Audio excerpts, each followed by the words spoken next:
તો ચાલો ગ્રાહક મિત્રો તમને બતાવી આપણે દુકાને જઈને વજન કરીને કે વજનવાળી બેટરી ને લિથિયમ બેટરીમાં કેટલો ફરક પડે. હાલો ડાયરો, તો કેમ છો બધા? મજામાં જશો? અને વાગી ગયા છે સવારના 8 અને આજે આપણે સવારે વહેલો વ્લોગ ચાલુ કરી દીધો કેમ કે આજે આપણે વહેલા ઉઠી ગયા છે. તો હાલો મિત્રો, આપણે દુકાને પૂગી ગયા અને વાગી ગયા છે 9. થોડી ઘણી વાર છે. તો આ આપણી દુકાન છે.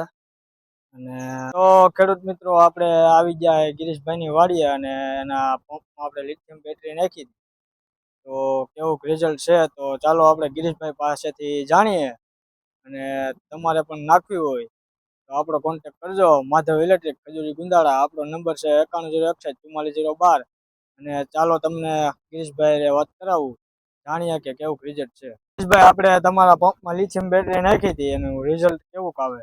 રિઝલ્ટ સારામાં સારું. પંપ વજનમાં હળવો થઈ ગયો ને ખંભા દુખતા ઓલી બેટરીમાં. આમાં ઈ પણ ઘણો ફાયદો છે વજનનો. અને આપણે જે ઓલી વજનવાળી બેટરી આવે અને આ બેટરીમાં કેટલો ફરક પડે? જાજો 2-3 કિલોનો ફરક પડી જતો. તો આમાં પંપ કેટલા આપણે છટે અંદાજે? પંપ તો હજી મેં 15-20 સાઈટા છે, બેટરી ઉતરી નથી. તો આમ કઈ મોટર ડીમ બીમ પડી એવું કઈ? ના, એવું ને એવું પ્રેશર છે, કાઈ તકલીફ નથી. આપણે કેટલા 135 PSI ની મોટર છે?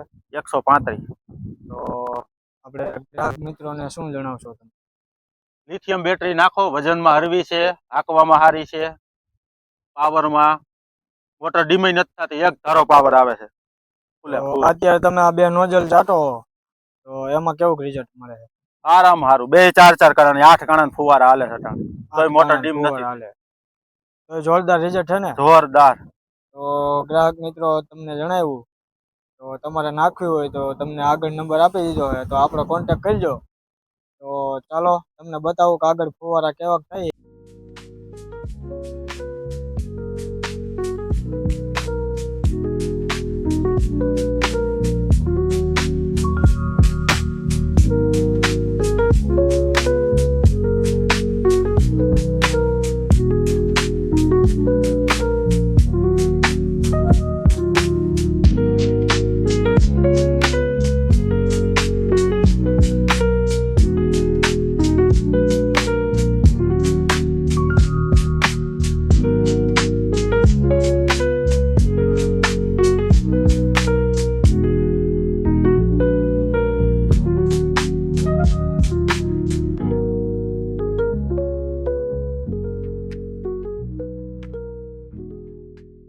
તો ચાલો ગ્રાહક મિત્રો, તમને બતાવી આપણે દુકાને જઈને વજન કરીને કે વજનવાળી બેટરી ને લિથિયમ બેટરીમાં કેટલો ફરક પડે.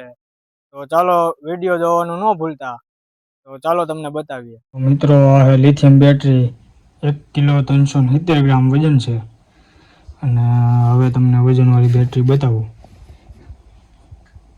આ વજનવાળી 3 કિલો 363 ગ્રામ વજન, એટલે 2 કિલો વજન ઘટી જાય બેટરીમાં.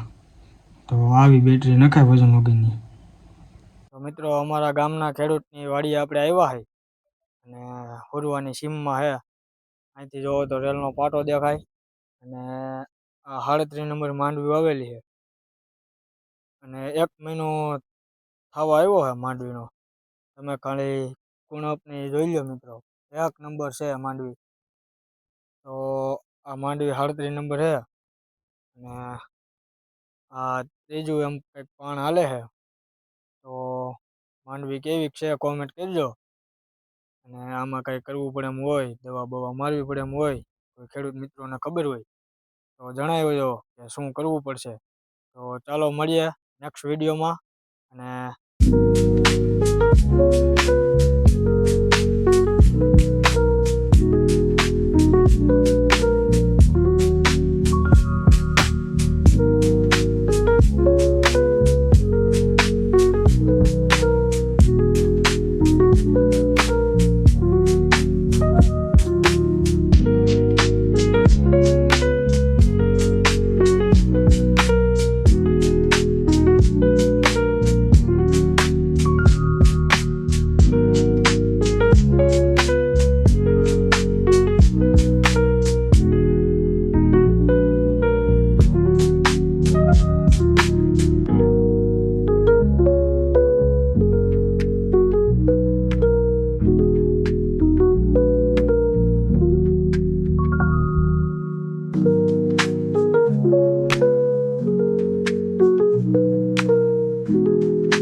આપણા બ્લોગમાં મજા આવી હોય તો લાઈક શેર અને સબસ્ક્રાઈબ કરવાનું ન ભૂલતા.